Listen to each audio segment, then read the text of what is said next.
যারা আমার সাথে ছিলেন সকল রাজনৈতিক নেতৃবৃন্দ ব্যবসায়ীবৃন্দকে আমি অন্তঃস্থ থেকে কৃতজ্ঞতা জানাই যে আপনাদের সহযোগিতা ছাড়া আজকে এই পর্যন্ত এই প্রোগ্রাম করা সম্ভব হতো না। আমরা যদি এভাবে প্রোগ্রাম আয়োজন করতে না পারতাম, স্যারও কিন্তু এখানে এসে উদ্বোধনের এই অনুষ্ঠানে তাকে আমরা আনতে পারতাম না।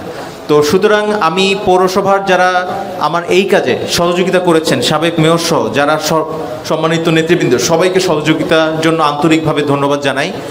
একই সাথে যে বিষয়গুলো উত্থাপিত হয়েছে যে এখানে দোকান বরাদ্দের বিষয়টা, আপনারা অনেকেই হয়তো আগে থেকে জানেন, অনেকে হয়তো একটু ভাষা জানেন।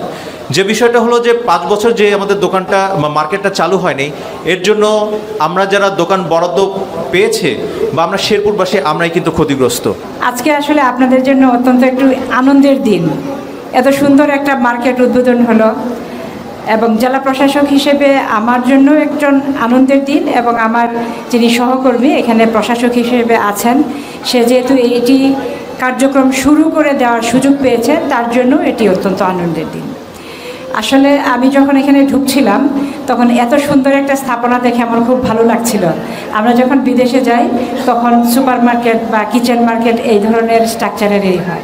তো শেরপুরের মতো একটি পৌরসভায় এই ধরনের একটা মার্কেট হয়েছে দেখে আমার খুবই ভালো লেগেছে। আর আপনারাও দীর্ঘদিন ধরে এখানে অপেক্ষা করছিলেন।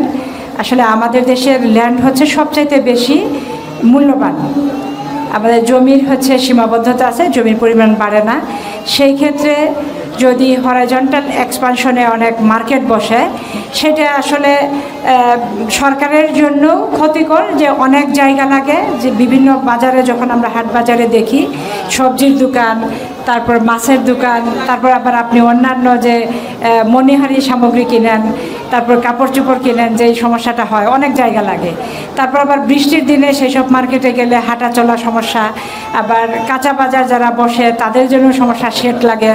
তো এটি সব কিছুর একটা একত্রিত জায়গা, যে এই কিচেন মার্কেট বা সুপার মার্কেট স্টাইলে যে করেছে এই প্রকল্পটা, যারা নিয়েছেন, যিনি এটা প্যাট্রোনাইজ করেছেন, তাকে আমি অনেক ধন্যবাদ জানাই, সাবেক মেয়র সাহেব, এবং যারা এই উদ্যোগটা বাস্তবায়ন করেছেন তাদেরকেও ধন্যবাদ জানাই। এটি দুই দিক দিয়েই উপকারী।